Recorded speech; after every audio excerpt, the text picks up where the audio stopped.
Break के बाद रुक करेंगे सी न्यूज़ भारत की एक खास खबर की ओर। गुजरात की खास बुलेटिन में बात होगी अहमदाबाद की खास खबरों पर, जहां बताएंगे कैसे श्री समस्त ब्रह्म समाज द्वारा ओम एवेन्यू में सामूहिक यज्ञोपवीत और विवाह समारोह आयोजित किया गया, और बताएंगे कैसे गिरिराज रेजिडेंसी के रहवासियों ने बुनियादी सुविधाओं की कमी और रखरखाव के अभाव को लेकर बिल्डर के खिलाफ जोरदार विरोध प्रदर्शन किया। ऐसी तमाम खबरों पर विस्तार से होगी चर्चा। अहमदाबाद ग्रामीण के साड़ंद में श्री समस्त ब्रह्म समाज द्वारा ओम एवेन्यू में सामूहिक यज्ञोपवीत और विवाह समारोह आयोजित किया गया, जिसमें 8 जोड़ों ने विवाह संस्कार में भाग लिया और 14 बटकों को यज्ञोपवीत दीक्षा दी गई। इस आयोजन में पूरे गुजरात से राजकीय व सामाजिक कार्यकर्ता उपस्थित रहे और कार्यक्रम का संचालन ब्रह्म समाज के कार्यकर्ताओं ने प्रभावशाली ढंग से किया।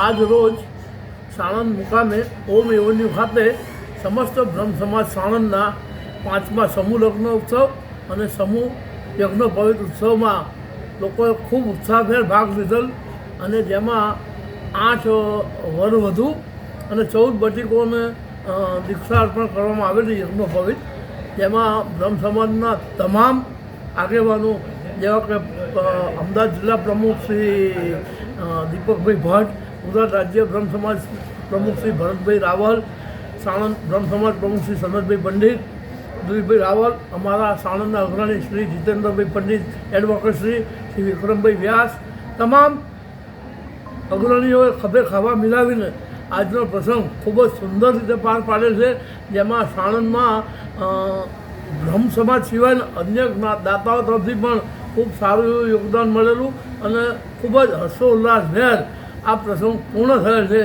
અને आगामी समय में पण साणंद ब्रह्म समाज उत्थाननी कामगीरी करती रहेशे। अहमदाबाद से सी न्यूज़ संवाददाता योगेश गोस्वामी की रिपोर्ट।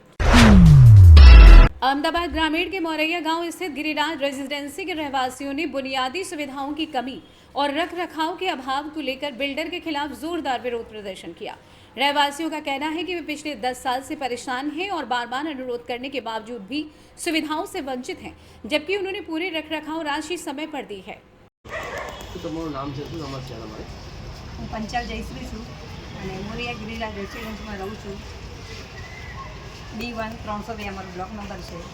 છેલ્લા 10 વર્ષથી અમે અહીંયા રહીએ છીએ। મેન્ટેનન્સ અમે ટોટલ ભર્યા છતાં અમને અહીંયા ચેરમેન સેક્રેટરીની કોઈ સુવિધા નથી અને અમે મેન્ટેનન્સ ભરીએ છીએ છતાં પણ અમને કોઈ પ્રકારની એ લોકોએ જે અમને આપી હતી સુવિધા આપવાનું કીધું હતું એમાંની કોઈ પણ પ્રકારની સુવિધા આપવામાં આવતી નથી, બરાબર। અને છેલ્લા 10 વર્ષથી અમને જે પહેલાં 300 હતું 500 કર્યું, 500માંથી 900 થયું, 900 રૂપિયા મેન્ટેનન્સ આપ્યા છતાં પણ સુવિધા ઓછી કરવામાં આવી અને મેન્ટેનન્સમાં વધારો કરવામાં આવ્યો। આજે છેલ્લા 6 મહિનાથી એ લોકોએ 3 મહિના લાઇટ લીવ બંધ રાખ્યા હતા, વચ્ચે એ લોકોએ 15 દિવસ પાણી બંધ રાખ્યું અને આ 6 મહિના પાછળ જે તમે જોઈ રહ્યા છો એ કચરો પણ એ લોકોએ 6 મહિનાથી ઉપાડ્યો નથી અને જે હવે ઉપાડવાનું કહીએ છીએ તો એ પણ અમે કચરો ઉપાડવાનો અમે કહીએ છીએ તો એ કહે છે તમે તમારા ખર્ચે ઉપાડો, જે પણ અત્યારે અમે સુવિધા લઈએ છીએ એ અમારા ખર્ચે અમે લઈએ છીએ। સોસાયટી અમને કોઈ સુવિધા, ચેરમેન સેક્રેટરી કોઈ આવતું નથી અહીંયા, અમે એમના કોઈ દિવસ જોયા નથી કે કોણ છે ચેરમેન સેક્રેટરી, ઓફિસ પણ ખોલવામાં આવતી નથી સોસાયટીની।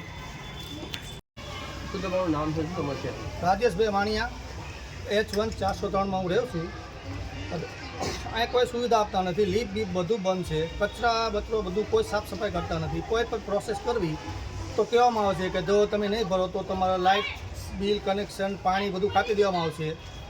આવી બધી ધમકી, બીજા કોઈ અહીંયા આવી ધમકી હોતી મને હોતી દઈ ગયા। બિલ્ડરે પોતે મને ફોન કરેલો હોય કે તમારા મકાન માલિકનો નંબર લાવો, તમે કેમ નંબર આપતા નથી, કેમ મેન્ટેનન્સ ભરતા નથી। મેં એમને એમ કીધું ભાઈ તમે મેન્ટેનન્સ અમારે ભરવું જ છે પણ તમે અમને સુવિધા તો આપો।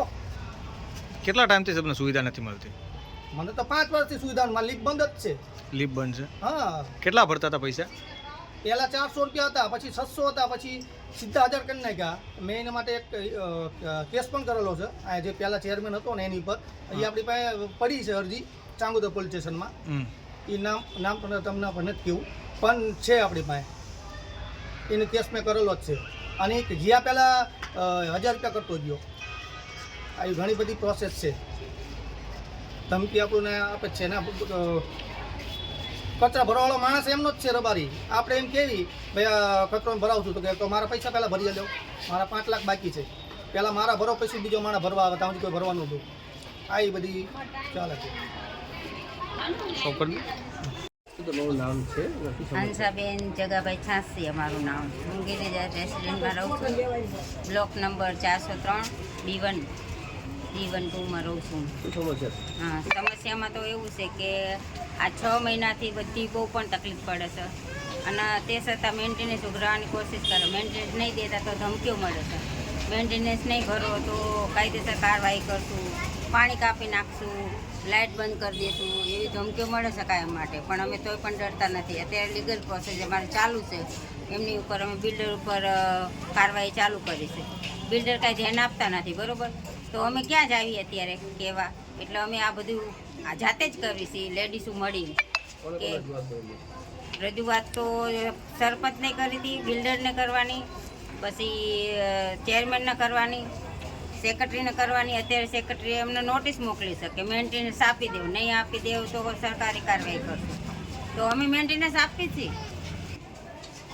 નોટિસો અમે બધાને મોકલી છે. પહેલી ચેરમેનને મોકલી, બીજી સેક્રેટરીને મોકલી, પછી ત્રીજી આરોગ્ય ખાતામાં મોકલી છે, પછી ચોથી ગ્રામ પંચાયતમાં દીધી છે, પાંચમી આપી છે. 5 નોટિસો અમે આપી છે. તો શું આ તમને નોટિસનો કોઈ જવાબ આપ્યો કંઈ? નોટિસનો જવાબ એવો આવ્યો કે બિલ્ડર એમ કે તમે હામાં આવો તો આપણે હિસાબ કરવી, પણ હામાં આવી એમ કહે છે કે અમે જે આપીએ તમે લઈ લો. ખાડામાં સોસાયટી આપો તો ખાડામાં કઈ રીતે અમે લેવી? હમણાં જે અમારા ચેક 25,000 આપેલા એ પણ એ લોકો ખાઈ ગયા છે. તો અમારે તો પૂરું પેમેન્ટ જોઈએ. થોડું પેમેન્ટ ના ચાલે. શું કે આ સોસાયટીમાં કોઈ સુવિધા છે જ નહીં. લીપું 6 મહિનાથી બંધ છે. એક લીપમાં તો 1.5 લાખ રૂપિયા ખર્ચો છે. તો એ ખર્ચો કોણ કરે? બિલ્ડરના માણસોમાંથી સામાન કાઢી ગયેલા છે બધું. તો એને નવેસર બનાવવું પડે ને. તો એ ખર્ચો કોણ કરે? બધી લીપું સુધારી દે, બધો સામાન જે 10 વર્ષની 15 વર્ષની સોસાયટી બની તે દુનો કોઈ એમાં સામાન બદલો જ નથી. બધો સામાન બદલવાનો ટોટલ લીપુમાં. શું કચરા માટે કોઈ માણસો રાખેલા નથી? ના, કચરા માટે કોઈ માણસો નથી રાખ્યા. અમે કરવા જઈએ તો અમને કરવા નથી દેતા. અમારા ગ્રામ પંચાયતમાં અત્યારે અમે નાખ્યું છે, એ લોકોને કીધું તો એ લોકો વાત કરવા તૈયાર છે. કાલનું કીધું મુલાકાતનું કે તમે આવો, મુલાકાત કરો, પછી અમે કચરો ભરાવી. હવે કાલ અમારે મુલાકાતે જવાનું છે સરપંચની, બરોબર.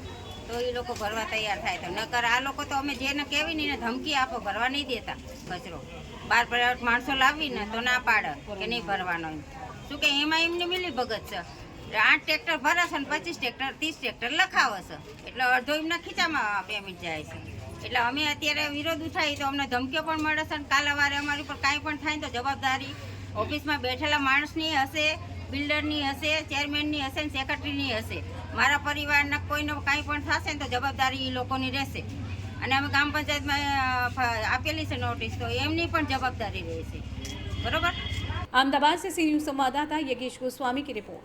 गुजरात बुलेटिन में बस इतना ही। देश दुनिया की बाकी खबरों को जानने के लिए आप देखते रहिए सी न्यूज़ भारत।